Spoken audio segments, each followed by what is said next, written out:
नमो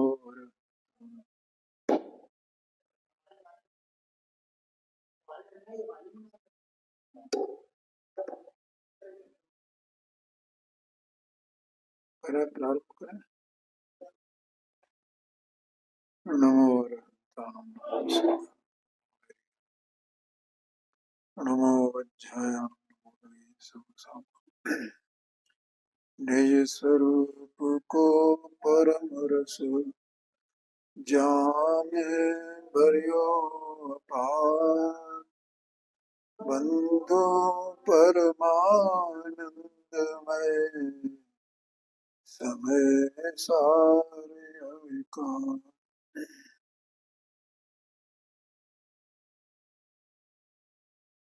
नाटक समय सार में संबर अधिकार और उसके दो छंद हुए हैं। तीसरा छंद स्वाध्याय में चलेगा। देखो भेद विज्ञान की महिमा क्या है वो इसमें बताते हैं।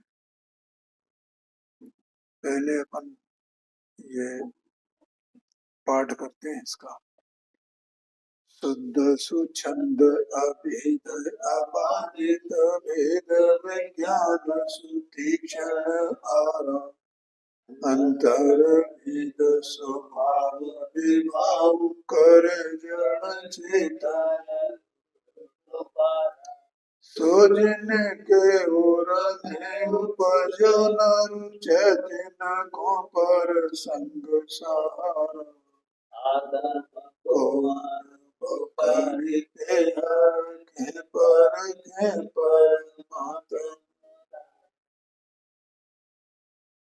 तो ये भेद विज्ञान का महत्व है, महिमा है उसकी। शुद्ध सुछंद अभेद अबाधित भेद विज्ञान सुतीक्ष्ण आरा। भेद विज्ञान को तीक्ष्ण आरे की तरह है। और वो कैसा है? भेद विज्ञान शुद्ध है,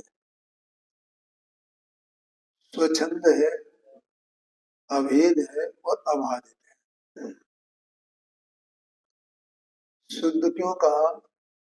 क्योंकि ये पर से भिन्न अपने को जानता हुआ उदित होता है और ये शुद्ध ज्ञान का ही कार्य है, अज्ञान का कार्य नहीं है। स्वच्छंद इसलिए कि वो अकेला ही है, स्वतंत्र है। माने कोई राग वाग का उसमें सहारा नहीं है, अपने दम पर करता है। अभेद इसलिए वो ज्ञान का स्वभाव ही है और ज्ञान आत्मा से अभेद है। ठीक है, कोई पर का सहारा उसमें है नहीं, इसलिए उसी को स्वच्छंद कहा और उसी को अभेद कहा। और अबाधित माने ज्ञान में स्व और पर को जैसा है वैसा का वैसा जानने में पर की कोई बाधा भी नहीं है, इसलिए वो अबाधित है। तो ऐसी जो भेद भेद विज्ञान की जो ज्योति है, यहाँ पर उसे एक आरे के समान कहा है। ठीक है, जैसे आरा वो लकड़ी पे चलता है ना, तो उसको अलग अलग कर देता बिल्कुल एकदम। तो अब वो चलता किस प्रकार से है? अंतर भेद स्वभाव विभाव करे जड़ चेतन रूप दुफारा। दो भाड़ कर देता है, जड़ और चेतन। देखो ये जो आत्मा स्वयं है ना, स्वयं आत्मा ही इसको अपना मान रहा है, कोई दूसरा तो नहीं मान रहा है।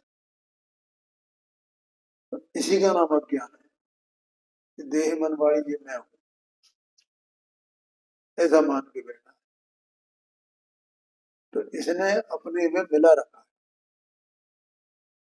और यही आत्मा स्वयं अकेला स्वतंत्र रूप से भेद विज्ञान रूप परिणमित होता है। भेद विज्ञान रूप ही आप ही परिणमित होता है। कोई दूसरा इसको भेद विज्ञान करा नहीं सकता, भगवान कराए। देव, शास्त्र, गुरु कोई भी इनको भेद विज्ञान करा दे, या और कोई बाहर का त्याग करने से इसको भेद विज्ञान हो जाए। तो अज्ञान में तो स्वयं ही पढ़ना है। हाँ जी, अज्ञान में भी स्वयं ही पढ़ना। माने ये एक तरफा है ना पूरे का पूरा इसका, इसके साथ में जो अपनापन है वो इसका एक तरफा ही है ना।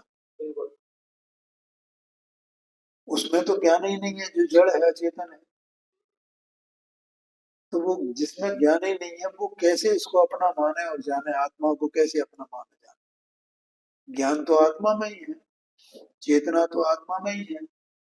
वो चेतना के कारण से मतलब जो आत्म द्रव्य है वो अपने को अनाद से, और वो अनाद से ही चली आ रही है दशा।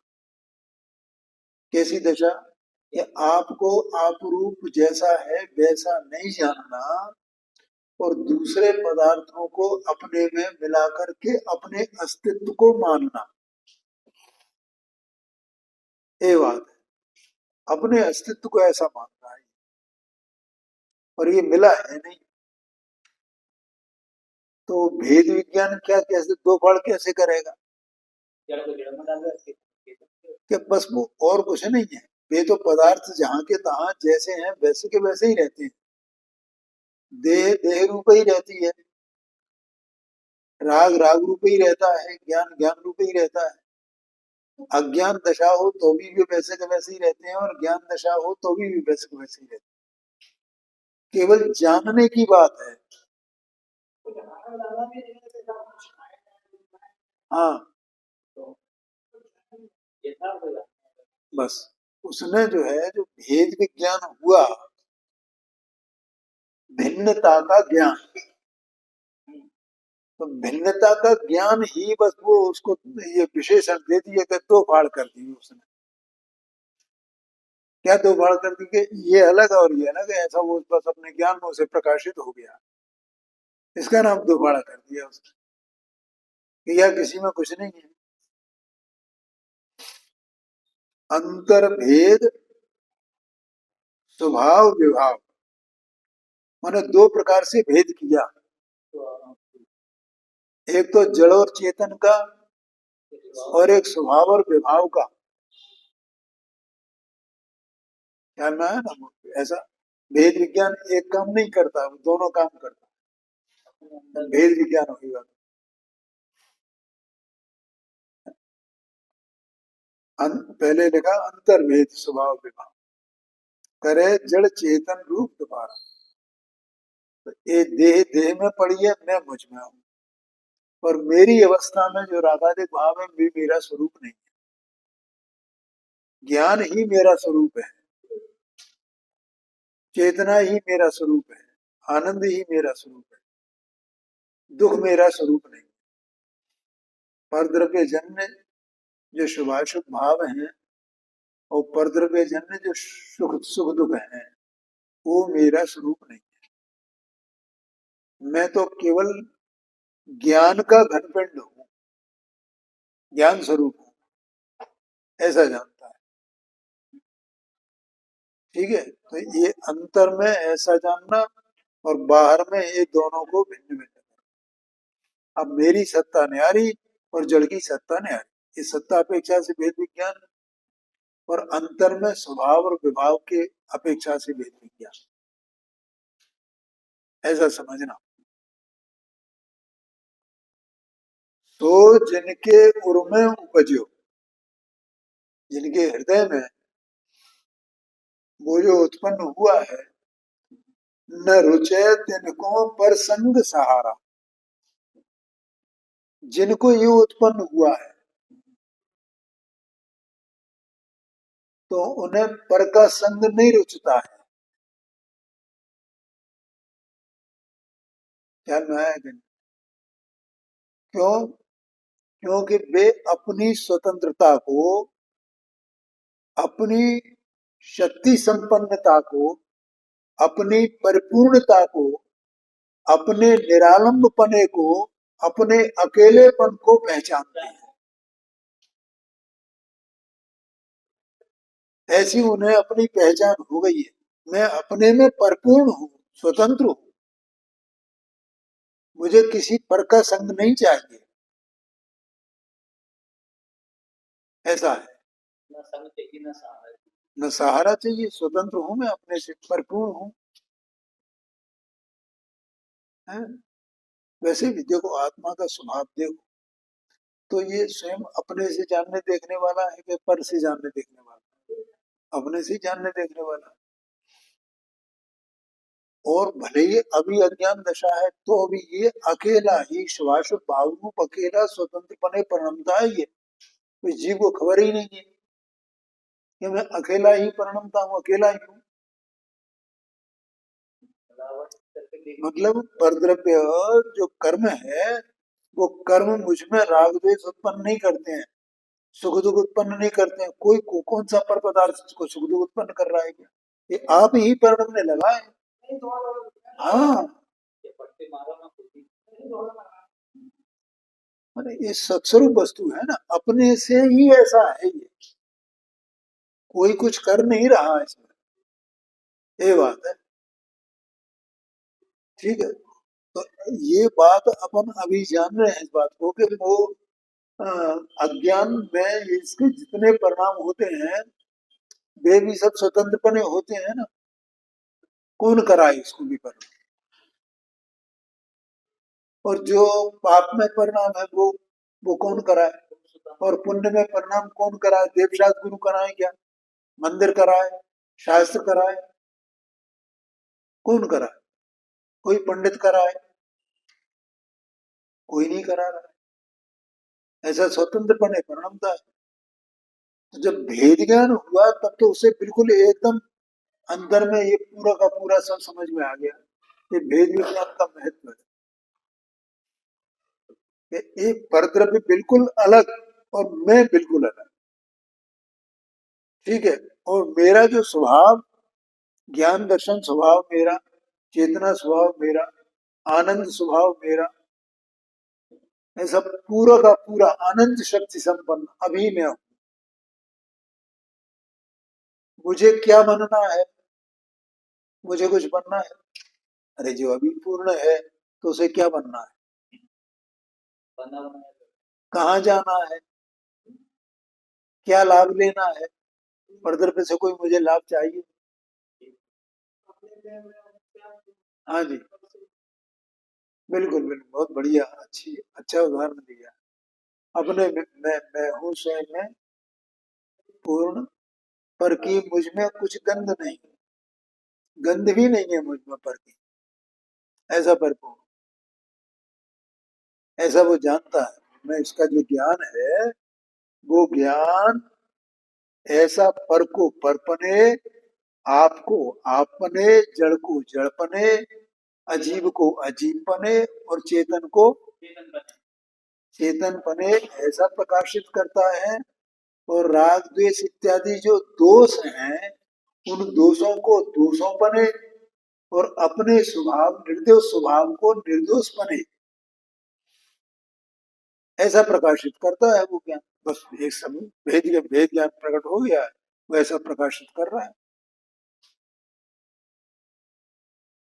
इसका नाम है सो जन के उर में उपजो, न रुचे तिनको पर संग सहारा। कोई उतावली नहीं, कुछ नहीं, क्योंकि मैं परिपूर्ण हूं ना। परिणाम जो भी चले यथा योग्य सो चले, परिणाम का भी वो ज्ञाता है। कुछ करने का हो तो उतावली करने नहीं है। हाँ, क्या मैं शुभ परिणाम है कि अशुभ परिणाम है, कि शुद्ध परिणाम है, सम्यक दर्शन ज्ञान चारित्र है, कि असंयम है, जो भी है तो है, जैसा परिणाम है तैसा परिणाम है। और वो जो होता है, वो होते हुए को वो जानता है बस, क्योंकि मैं तो जानने वाला ही हूँ, जानने का घनपिंड हूं ना बस। और तो कुछ है नहीं मुझ में, ऐसा जानता है। आत्म को अनुभव करते हर के परखे परमात्म धारा। आत्मा का अनुभव होता है तो उससे उनको प्रसन्नता, आनंद, शांति, सुख प्राप्त होता है, वो परिणति में बरतता है।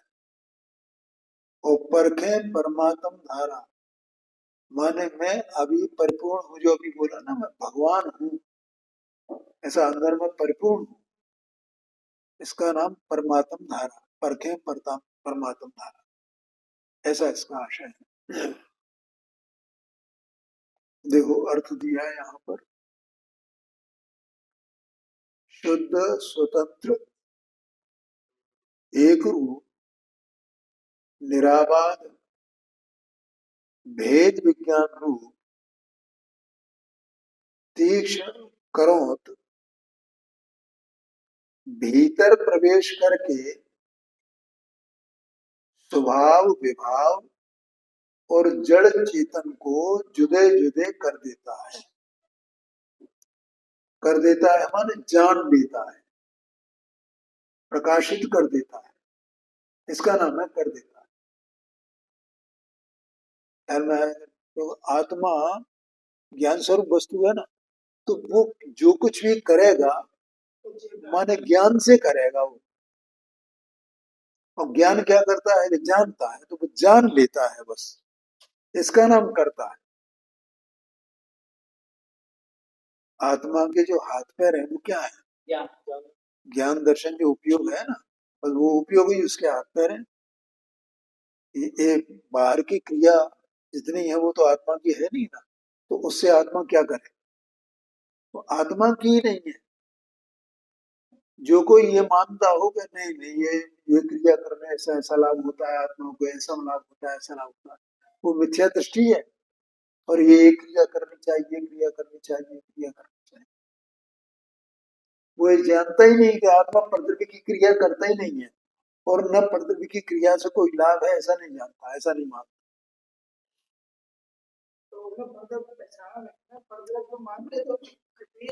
हाँ, उस स्वद्रव्य के अस्तित्व को नहीं जाना, इसलिए परद्रव्य के अस्तित्व को नहीं जानता। और वो ये अभिप्राय पड़ा रहता है कि प्रकृति की क्रिया से कुछ होता है, कोई लाभ होता है, ऐसा मानता रहता है। और यहाँ अध्यात्म के क्षेत्र में बार बार ये बात कही जाती है, आत्मा प्रकृति का कुछ कार्य करता ही नहीं है। ख्याल में आया? देखो, जीव जितना भेद विज्ञान करे, फिर उसे जो सम्यक दर्शन होता है, चौथा गुण स्थान होता है, फिर पांचवा गुण स्थान होता है, फिर मुनि दशा होती है।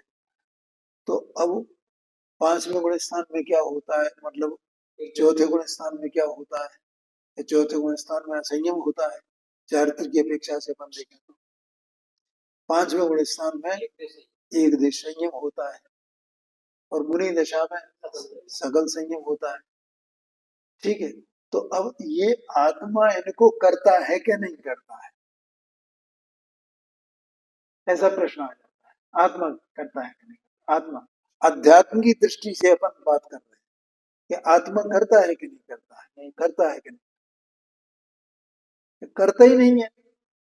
न वो असंयम को करे, न वो एक देश संयम को करे, न वो प्रतिमाओं को पाले, कुछ करता ही नहीं है वो आत्मा। न वो 28 मूल गुणों का पालन करे, कुछ नहीं करता। वो सत्स्वरूप वस्तु है ना, वो क्या करेगा, तो किसमें करेगा? अपने स्वभाव का अवलंबन रूप जो कार्य है उसको करता है, और उसको ही करने से उसकी परिणति में अधिक अधिक उज्ज्वलता, स्थिरता, ज्ञान, ये सब बढ़ता जाता है। वैराग्य, इसकी वृद्धि होती है इसमें अंदर। ठीक है, तो उससे क्या होता है कि जो परद्रव्य जन्य ये जो संयम असंयम ये सब है ना, उनमें अंतर अपने आप स्व कारण से आता है। आत्मा उनमें कुछ करता ही नहीं है, क्योंकि वो जो असंयम है, एक देश संयम है या सकल संयम है, वो तो चारित्र मोहनी कर्म की उदय की छाया है। आत्मा का उसमें कुछ भी नहीं है। जैसा जैसा कर्म का उदय है वहां पर उस भूमिका में वैसा वैसा हो रहा है। आत्मा तो उसको सबको जानने वाला है। बोलो समझ में आया क्या नहीं आया? ये है इसमें, ये जो न रुचे तिनकों पर संग सहारा, ये जो है, क्योंकि वो कुछ करता ही नहीं है उसमें। और ये होए तो अपने आप जो होए सो होए, मैं इसका करता नहीं, उसमें उसकी रुचि नहीं है। असंयम में रुचि है, तो एक देश संयम में रुचि है, तो 28 मूल गुणों में रुचि है। जितना जो कुछ कथन जहां भी आता है आगम में, वो सब व्यवहार में का कथन है।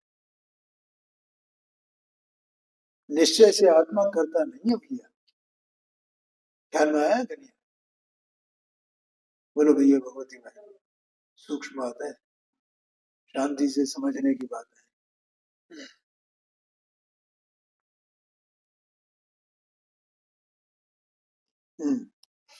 स्वतंत्र जड़ते जन जुदे जुदे कर देता है। वह भेद विज्ञान जिनके हृदय में उपजा है, उन्हें शरीर आदि परवस्तु का आश्रय नहीं सुहाता। आश्रय नहीं सुहाता माने उनमें उनकी रुचि नहीं रही है। शरीर की दशा से और भी जो अन्य पर पदार्थ हैं, उनकी दशा से, उनके परिणमन से उनके चित्त में विरतपना है, विरति है। ख्याल में आया कि नहीं? मानो उनमें विरति है, मानो उदासीनता है, कोई रुचि नहीं है उनकी। इसका मतलब है नहीं सुहाता। आश्रय नहीं सुहाता का मतलब क्या है? हाँ, उनके जो परिणमन है शरीर आदि के, स्त्री पुत्र आदि के, अथवा तो देवशास्त्र गुरु के, इनके जो परिणमन है,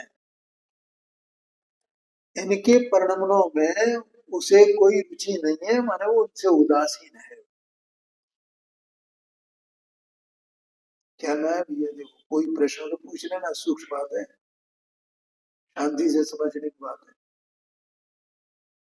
कि देवशास्त्र गुरु में भी कोई रुचि नहीं है साहब। तो पद देख रहा है। हाँ जी, हाँ जी, ये बात है। और देखो आप, रुचि कितनी प्रबल है।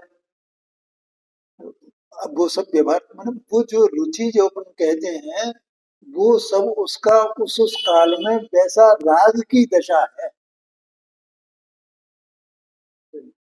देव की भक्ति करे, शास्त्र की आराधना करे, गुरु की भक्ति करे, तो उनकी रुचि नहीं है साहब, उसकी रुचि नहीं है उसको। अरे वो तत्संबंधी वैसा राग उस काल में है, और परमार्थ से देखा जाए तो उसे उस राग की रुचि नहीं है। उस राग के ये देवशास्त्र गुरु तो निमित्त हैं, ये तो परद्रव्य है ना। ख्याल में आया कि नहीं आया? और वो ऐसी ऐसा राग, देवशास्त्र गुरु के प्रति का राग, ये भी चौथे गुण स्थान में जितना है ना, उससे ज्यादा पंचम गुण स्थान में है, उससे ज्यादा छठवें गुण स्थान में है। सही। ख्याल में आया कि नहीं आया? लेकिन वो राग की दशा है, और उसकी दृष्टि में राग त्याज्य है अध्यात्म की दृष्टि से। राग नहीं चाहिए। उस राग को भी वो क्या मानता है, क्या जानता है कि ये दुख रूप भाव है, इसलिए उसमें उसकी रुचि नहीं है। ठीक है, देवशास्त्र गुरु तो उसके निमित्त हैं, काहे के उस राग के, और राग में उसे हे बुद्धि है, तो अभी वो होता है, वो स्वकारण से है, वो उसका ज्ञाता है। ऐसा दो धाराएं है ना, एक कर्म धारा, एक ज्ञान धारा। वो धारा भी है और ये धारा भी है। यथा बोलो भैया। अद्भुत बातें हैं। ओ, हाँ जी।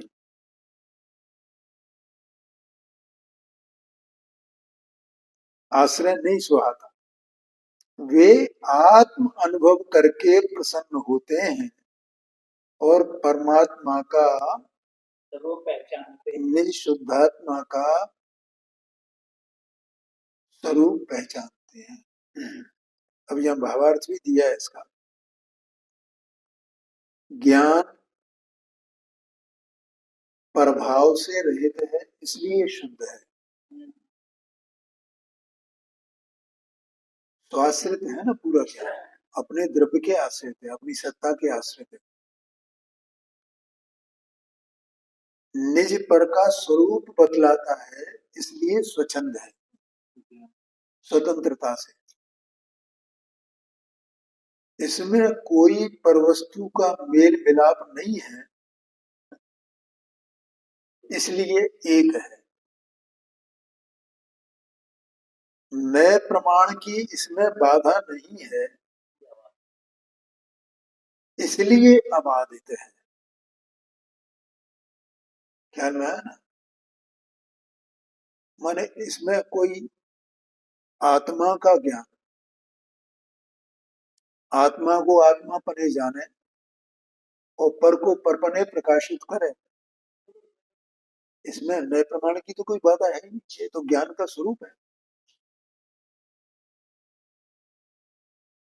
तो इस भेद विज्ञान की पैनी करोत जब अंतर में प्रवेश करती है, तब स्वभाव विभाव का पृथक्करण कर देती है,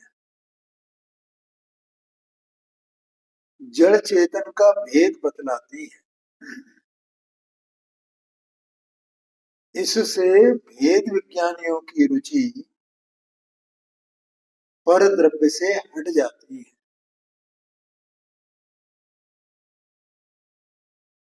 ख्याल में आया?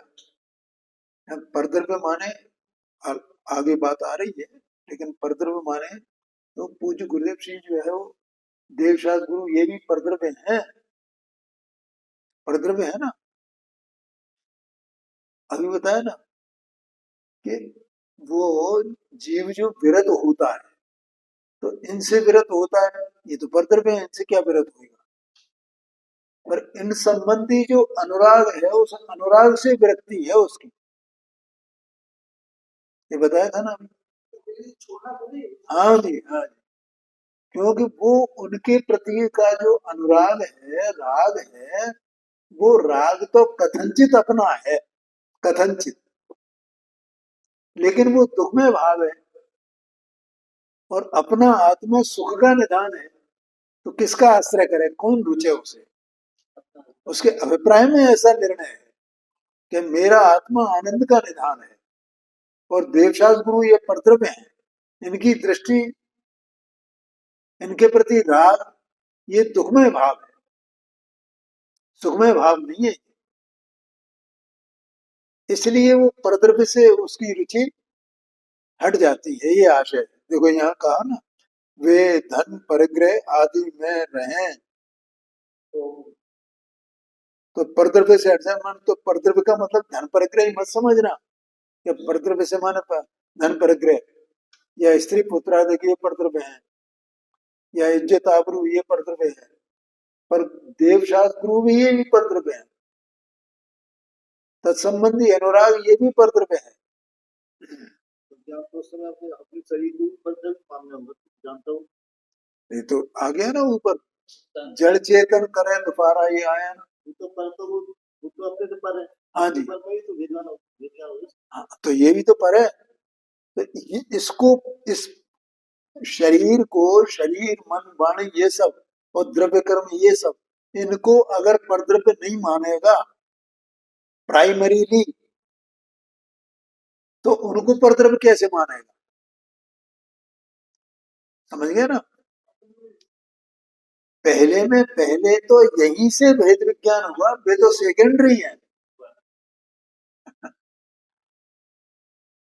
नहीं आएगा। हाँ, पहले में पहले किसको, किसको परमान है? पहले तो इसको परमान है, क्यों? ये तो यहीं बैठा है ना इसमें।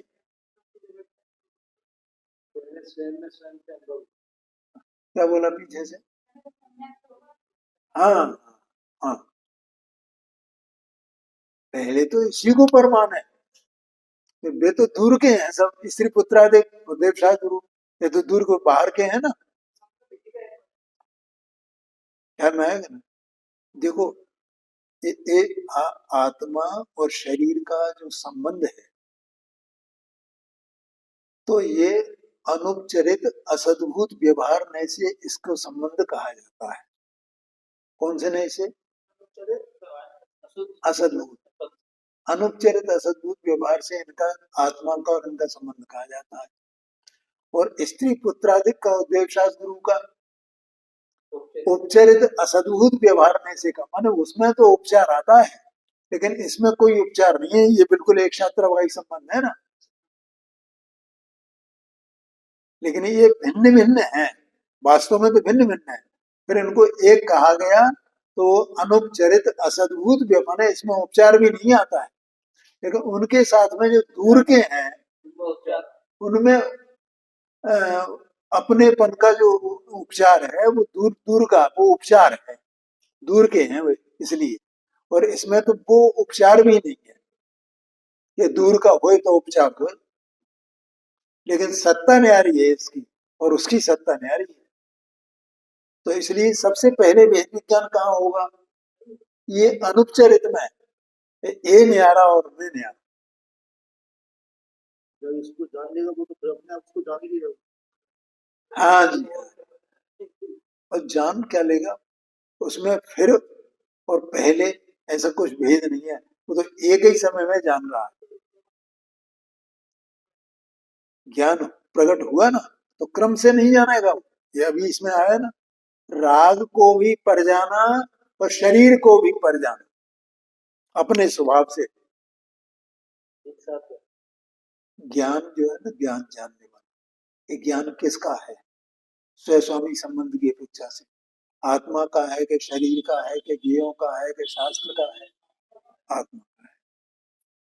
ठीक है, तो वो ज्ञान आत्मा का है, तो ज्ञान आत्मा का ही होकर के अनादि से इस ज्ञान ने ये नहीं जाना कि मैं आत्मा का हूं, आत्मा मेरा है, ऐसा इसने निर्णय नहीं किया है। तो क्या मान रहा है? मैं राग का हूं, मैं देह का हूं, देह मेरी है, राग मेरा है, देवशास्त्र गुरु मेरे हैं, स्त्री पुत्रादिक मेरे, धन संग्रह ये सब मेरा है, ऐसा जाना अनाथ से। ख्याल में आया? जब वो ये जानता है कि मेरा तो आत्मा है और मैं आत्मा का हूं, वो बस आत्मा के साथ उसने अपने को अभेद जाना। मैं और आत्मा दो नहीं हूं, मैं और मेरा ऐसा भी संबंध नहीं है मुझ में। जो मैं सो आत्मा, जो आत्मा सो मैं।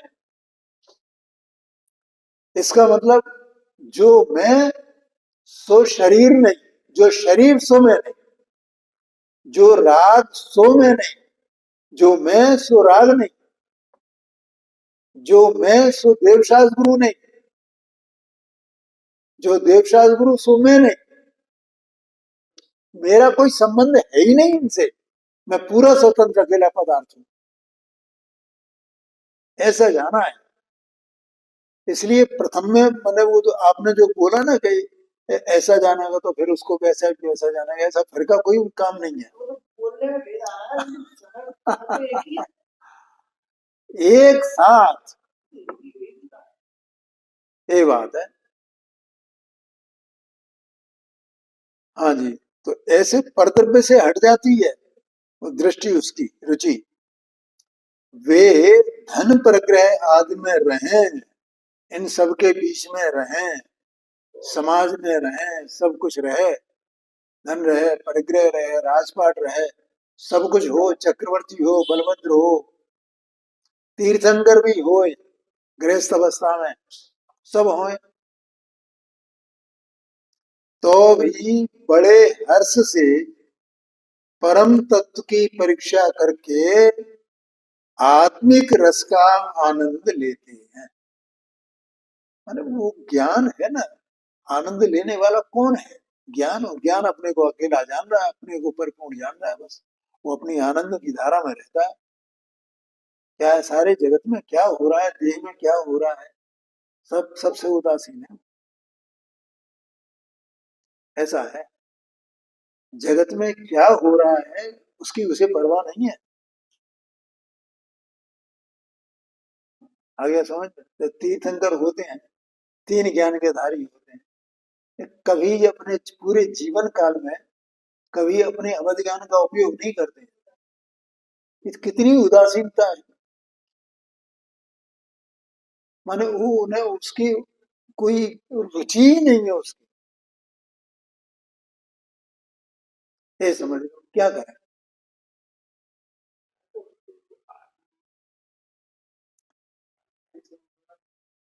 इस प्रकार से तीन तीन नंबर का छंद पूरा हुआ। अब 4 नंबर का छंद देखो। सम्यक से सम्यक ज्ञान और आत्म स्वरूप की प्राप्ति, माने जहाँ सम्यक दर्शन हुआ वहीं ज्ञान में सम्यक पना हुआ, सपर प्रकाशक पना हुआ, और उसी का नाम आत्म स्वरूप की प्राप्ति है। माने तीनों बातें एक साथ ही हैं, कोई अलग अलग नहीं है। तो अपन इसको पहले इसका पाठ करते हैं। जो कहो यह जीव पदार्थ, अवसर पाए मिथ्यात्व मिटावे, सम्यक धार प्रवाह बहे गुण, ज्ञानोदय मुख तो अभियंतर धर्मित भावित, कर्म कलेश प्रवेश भावे, आत्म साधु अध्यात्म के पथ पूरन है परम का। देखो, मैं एक बात बार बार कहता हूँ कि आत्मा पूरी तरह स्वतंत्र पदार्थ है, स्वतंत्र वस्तु है, सत्ता स्वरूप है, निरालंब है। ठीक है, चाहे ज्ञान दशा में हो चाहे अज्ञान दशा में हो, है निरालंब, वो अकेला है। पर पदार्थ का कोई भी उसको सहारा नहीं है। वास्तव अज्ञान अवस्था में भी कुछ है नहीं उसका, अज्ञान रूपी परिणम रहा है, सो अकेला ही परिणम रहा है, स्वतंत्र बने। ये जानना भैया। क्या कहा है जी? हाँ जी, हाँ जी, यही तो दुख है कि वो है अकेला, लेकिन तो भी सबको संग में लेके चल रहा है। देह के साथ अपना संबंध जोड़, वो अपनी तरफ से ही तो जोड़ रहा है ना, ये देह तो नहीं जोड़ रही है ना, उसका अज्ञान अब आप ही है ना। कर्म ने भी इसको अज्ञान कराया हो सो भी नहीं है, कर्म इसको राजद्वेष कराते हो सो भी नहीं है। इसका परिणमन स्वयं का है ना, स्वयं परिणमन कर रहा है, यथा योग्य जैसा है तैसा। कर्मादि भाव ये तो सब निमित्त है। तो पहले सत्ता स्वरूप वस्तु को स्वीकार करना कि इसका सत है, ये सत्ता है मेरी।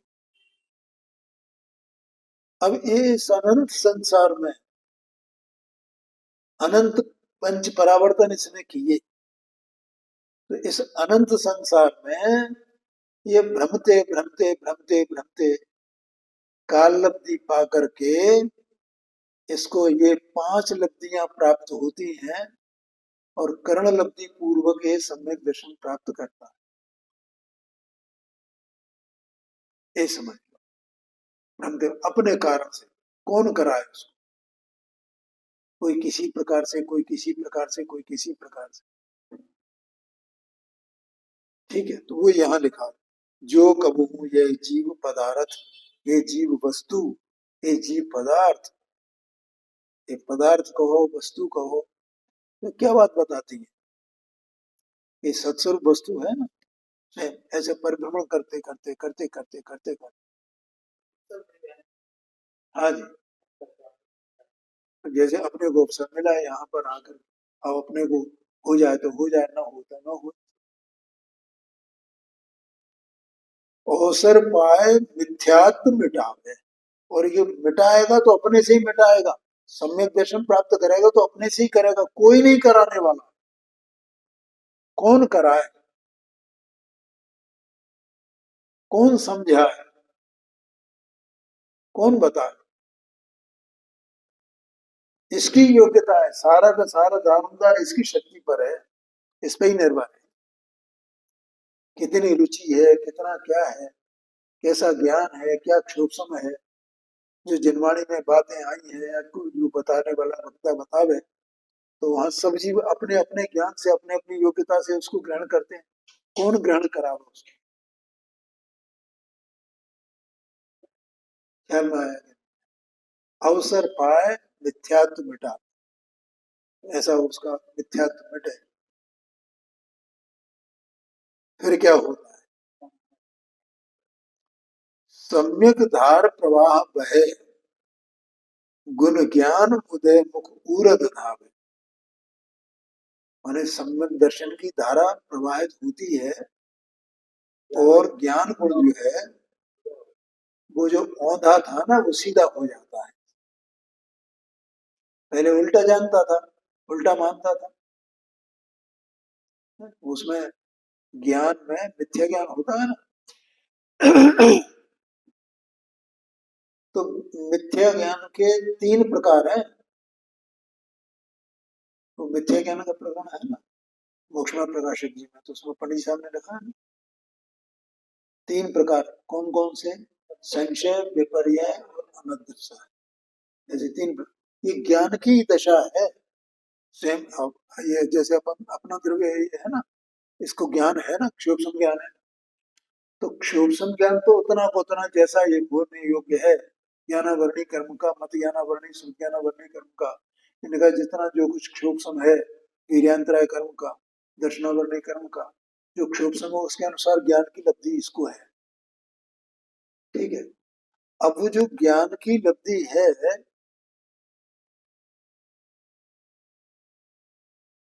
तो उसमें क्या होता है कि वो ज्ञान ही, वो कोई परद्रव्य से नहीं हो रहा है।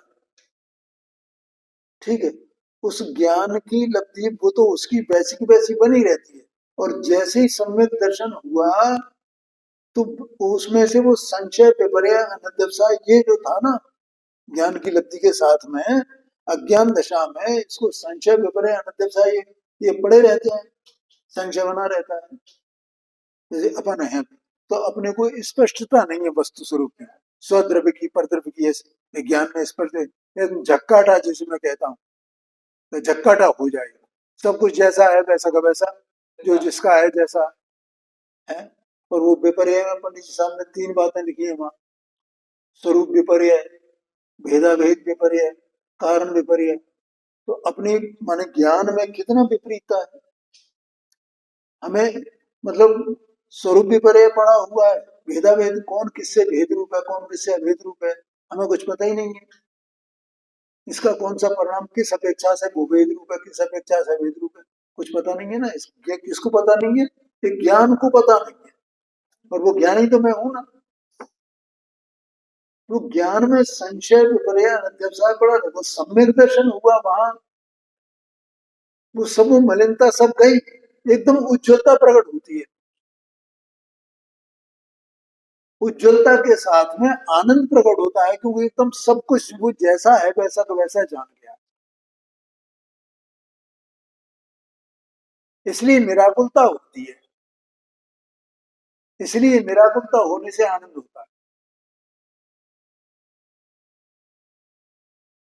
संशय विपर्य अनतिपसाय है, तो जीव को आकुलता है।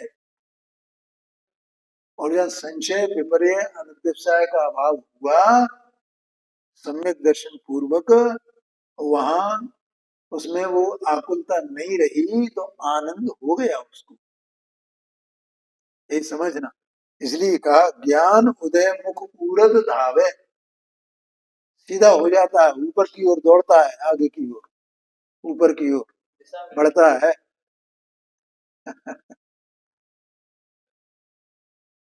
तो अभ्यंतर दर्पित भावित कर्म कलेश प्रवेश न पावे।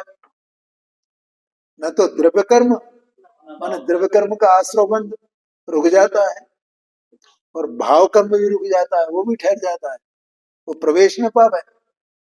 अभी तक तो वे वो ज्ञान अपने को उससे मिला हुआ अनुभव करता था ना, अब मिला हुआ अनुभव नहीं करता है, और वो कर्म की निर्जरा इत्यादि संबर निर्जरा प्रारंभ हो जाती है, इसलिए कहा तो उसमें प्रवेश नहीं पाती है,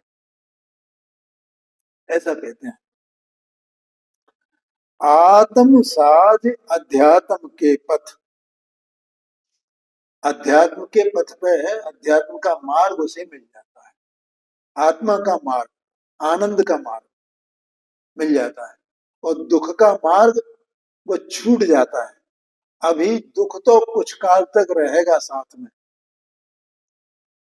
ठीक है, लेकिन ज्ञान उस दुख को अपना स्वरूप नहीं मानता है, क्योंकि वो जितना अभी भूमिका अनुसार जो शुभ राग या अशुभ राग है, शुभ भाव अशुभ भाव है, भूमिका अनुसार, और उसी काल में शुद्ध भाव भी है, ठीक है। तो जितना जितना शुभ शुभ भाव है, उतना उतना परिणति में दुख अभी है, लेकिन वो दुख मेरा स्वरूप नहीं है ऐसा जानता है, इसलिए उस दुख से विरत रहता है, और अपने स्वभाव में रत रहता है, स्वभाव का आनंद वो लेता है। आत्म साध अध्यात्म के पथ, माने अध्यात्म के मार्ग के द्वारा पूर्ण है, माने पूर्णता को प्राप्त करता है, और पर ब्रह्म कहा है, परमात्मा कहा जाता है उसे, ये परमात्मा कार्य परमात्मा हो गया, पहले कारण परमात्मा का आश्रय करके और कार्य परमात्मा हो जाता है, इस प्रकार से उसकी पूर्णता हो जाती है। समय हो गया, अभी चर्चा कर